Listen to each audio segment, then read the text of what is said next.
For Pacifica Radio, January 7th, 2018, I'm Scott Horton. This is Anti-War Radio.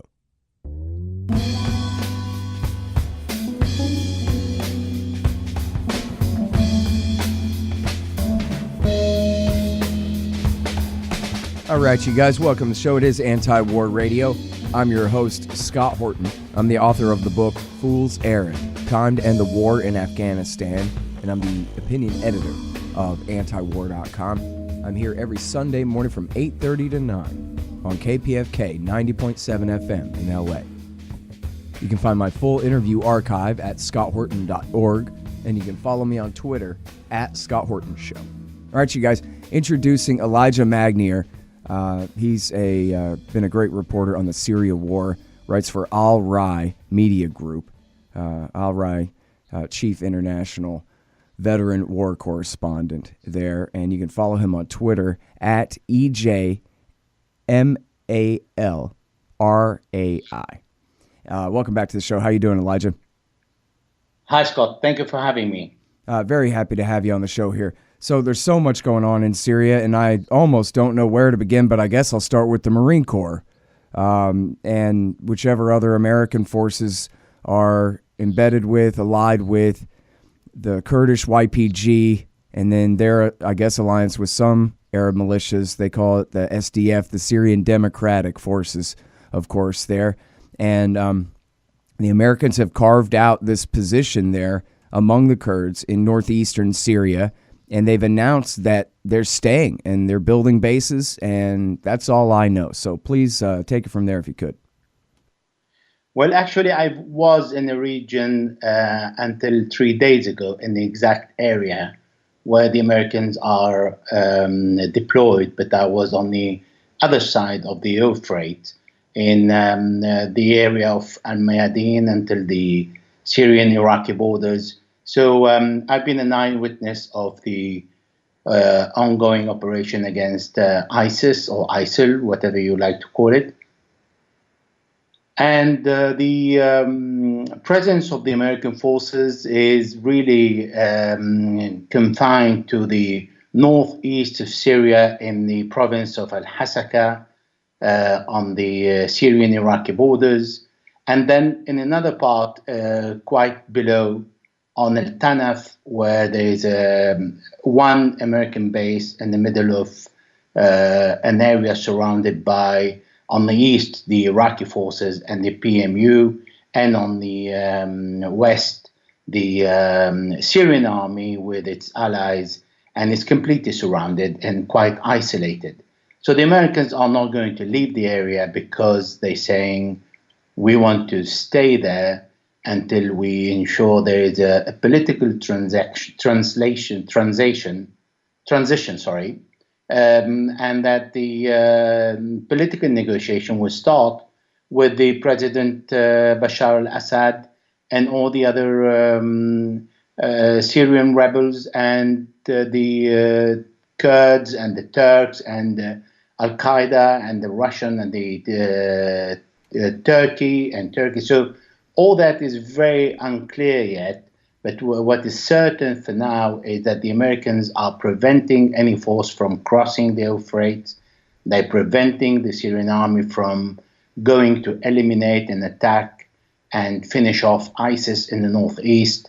And they are preventing also Russia to cross the area according to the agreement between the Russian and the Americans, where no one can cross the river. The Americans can't cross the river south of the Euphrates, and the Russian can't go north of the Euphrates. So this is the dilemma today, because ISIS has a pocket in the American side and has another pocket on the Russian, Syrian, and its allies side. Now we see the Americans are quite isolated at Tanaf base, and they have 40,000 civilians, Syrians, and there are thousands of other Syrians who are trained by the Americans. It's obvious that the Americans haven't learned the lesson that the Syrians are very happy to be trained by the Americans to take their weapons and then sell it or give it back to al-Qaeda or join al-Qaeda or other groups, or even give up on fighting the Syrian government and join the Syrian government because the course of the war in Syria is pretty much clear now. The area where the Syrian government is not under control, not controlling, is also very defined. And we see more or less the war coming to an end. But there are countries who are welcome and others who are unwelcome on the Syrian land. Yeah. Oh man, what a complicated mess. I mean, my first just kind of impression is when you list all the different factions that America is there to check the power of, it sounds like really just getting us into another mess. They're putting us in front of so many different sides and so much different crossfire in order, I guess, to give themselves an excuse to stay longer. But just on the face of it, it doesn't seem to make sense to stay. If I understand you right, I mean, obviously, we all know the excuse to be there in the first place is to fight the Islamic State. Well, the Islamic State is destroyed. You say the ISIS group still exists somewhere. It's no longer a place. Now it's a group again. And you say at least, I don't want to put words in your mouth here, but you say that America is at least, in effect, protecting them because they're not finishing them off in their last strongholds, but they're not allowing the Syrian forces and their Russian friends to finish them off either. But now politically, Elijah, here in America, they're already talking about the official reason for staying, changing from fighting ISIS to limiting the influence of Iran and these kinds of things. Not directly fighting Iran, I guess, but trying to break up Syria in order to lessen Iran's influence over Syria since it's grown, since America's policy has backfired there so badly. But it sounds like you're saying that the fight against ISIS really isn't over yet anyway. But so are they deliberately protecting these fighters at this point? Or they just haven't gotten around to finishing them off where the SAA would prefer to right now? This is a very good question.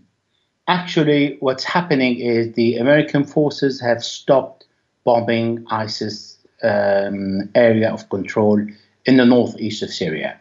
And they prevent others from going and attacking them.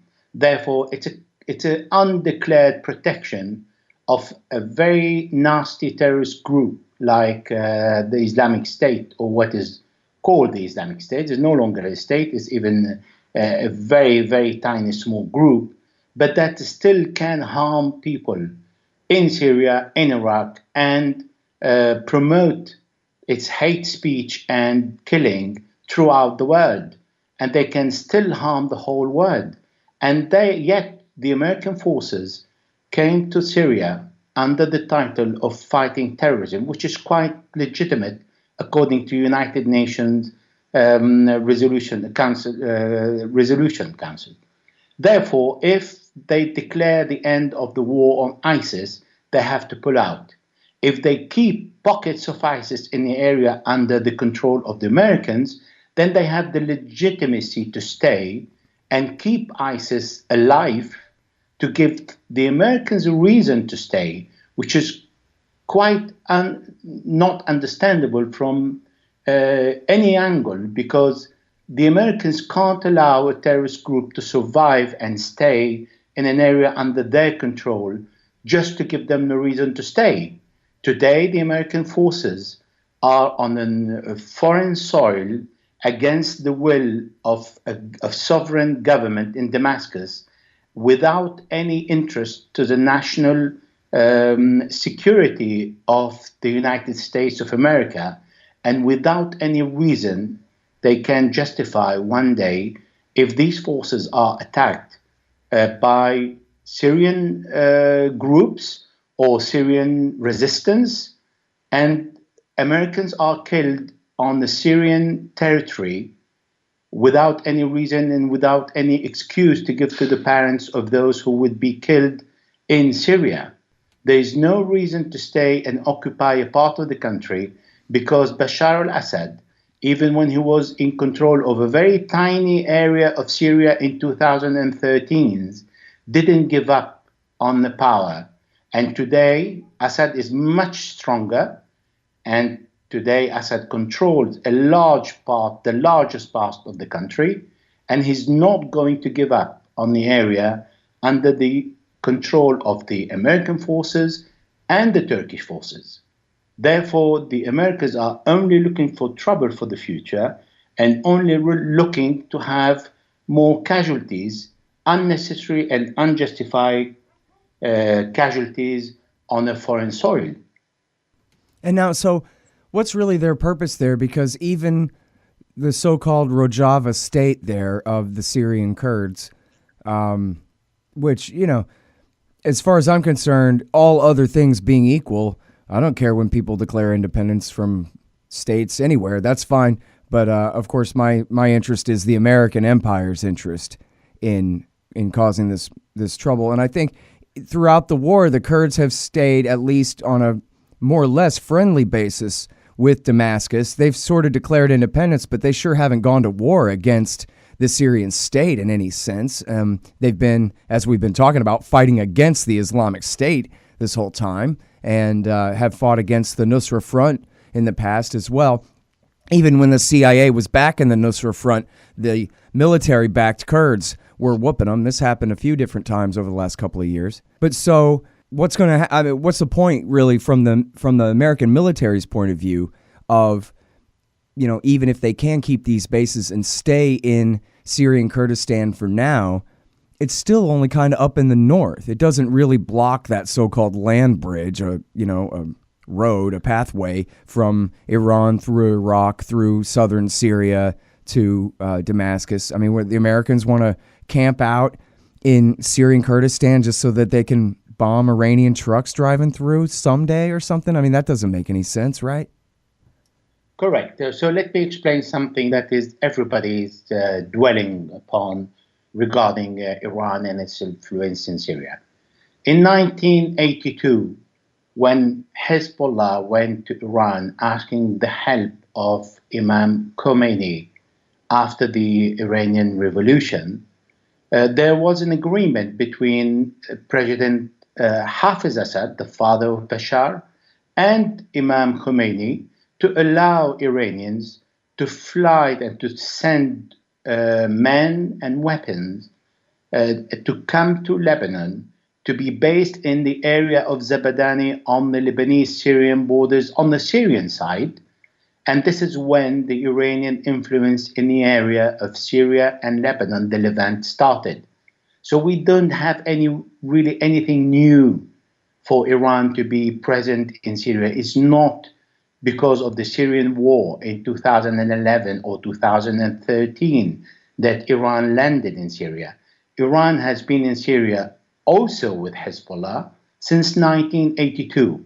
So now about the road between Tehran, Baghdad, Damascus, and Beirut, for the first time there is a road that is established on land between Tehran and Beirut that is already open, that is already functioning, that is already established for commercial use, because I will explain to you what is the military aspect of it.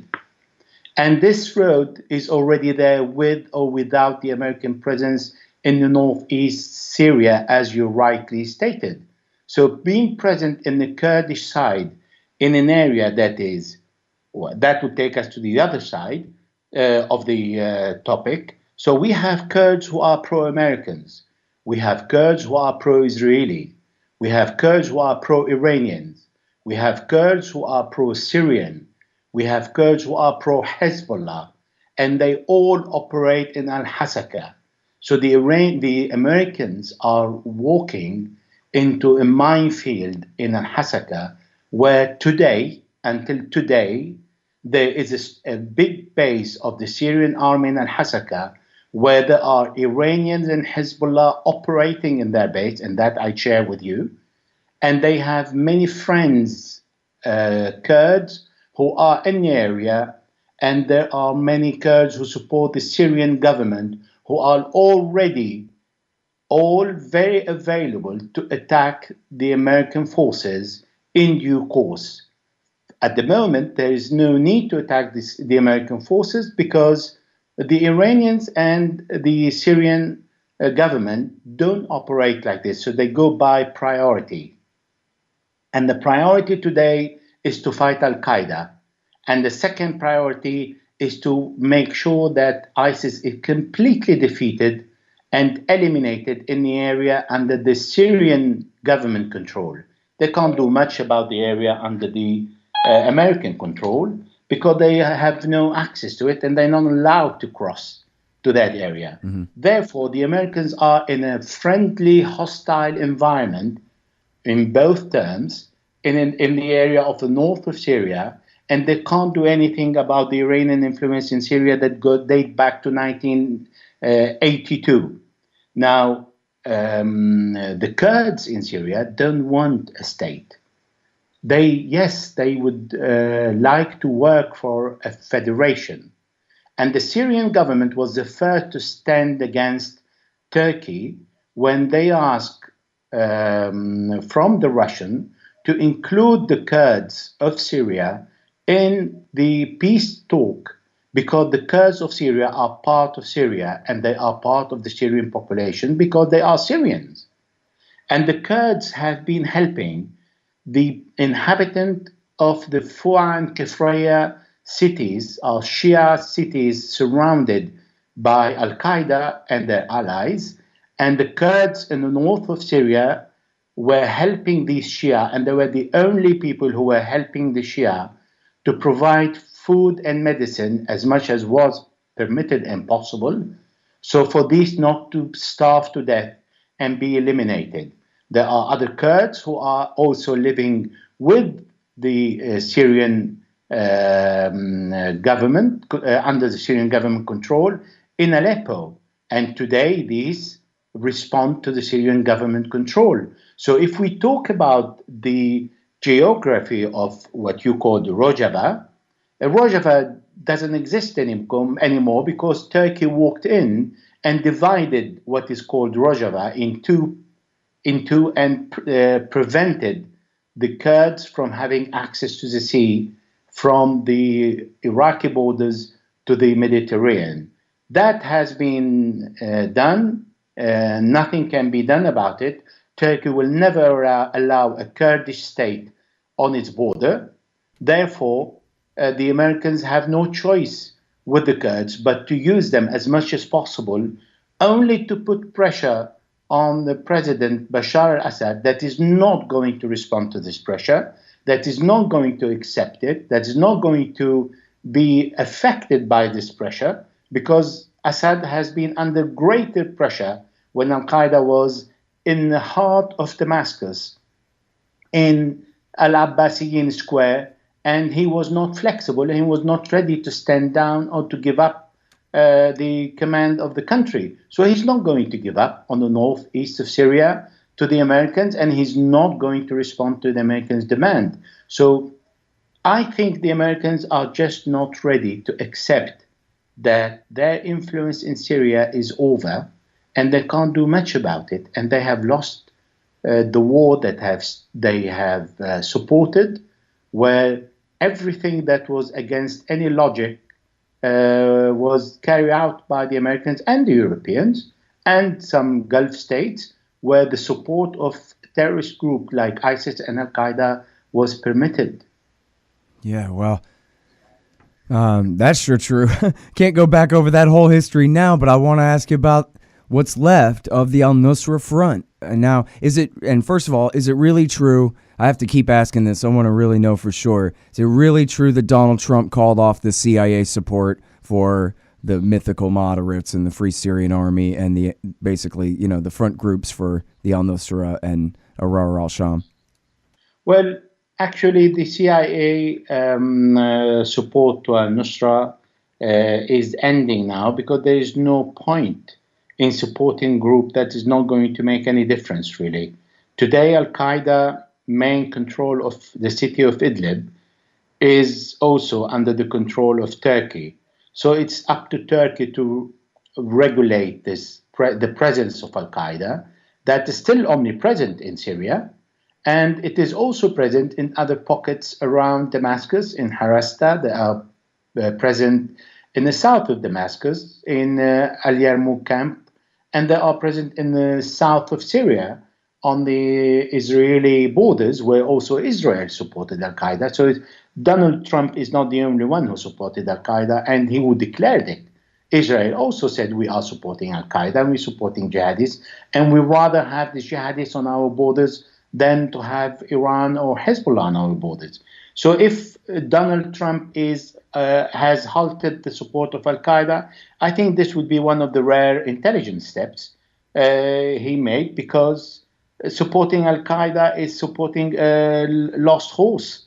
Al-Qaeda can't make any difference, but can only create more devastating killing and more attacks, because al-Qaeda, to tell you honestly, according to my experience and the testimony that I have collected from the ground in the last, let's say, 6 years in Syria, they are the most ferocious, the most intelligent, the most wicked, and the most courageous fighters that have rendered the life of every single other group or regular army extremely difficult, including to Hezbollah in Iran. Al-Qaeda militants are formidable fighters. They're not easy to defeat, and they have enjoyed the full support of Saudi Arabia, of Qatar, of Turkey, of the United States, and of the rest of Europe. Oh, and so many of them were even trained in Jordan by the Americans and promised to be moderate and went and joined. You know, they got trained up by our Green Berets, you know, the best we got. All right, so now, but they still control the Idlib province, or how much of it? Jolani still lives and still declares his fealty to Ayman al-Zawahiri, the butcher of New York City, correct? Yeah, that is correct. But I think there is a lot of hope in Jolani, because Jolani is someone who changes the rifle from one shoulder to another very easily. So he came to Syria, and he wasn't al-Qaeda, he was ISIS, and he was an ISIS emir, was sent by Baghdadi. So he turned against his boss, and then he declared loyalty to Zawahiri. And then later on, we saw just less than a few months ago, he started arresting and putting in jail the hardliners of al-Qaeda. Now he has released them again, because he's a kind of a survival, and he can't get away with it because he's too much involved with al-Qaeda. So yes, al-Qaeda is present in Idlib, is extremely strong. We're talking about over 10,000 fighters of al-Qaeda.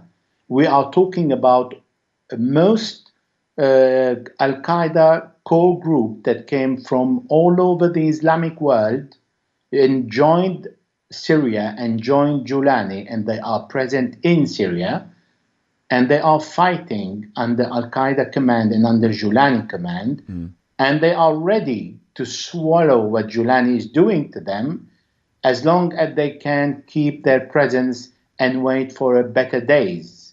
And they think they can wait for better days and they can enjoy the future, as long as Turkey is not determined to end al-Qaeda, and it obviously is not looking to end al-Qaeda, because Turkey can't fight al-Qaeda. We saw how Turkey was fighting the Islamic State and was struggling a lot to defeat small groups, few hundreds of the Islamic State group, in the area that has divided the Rojava in two.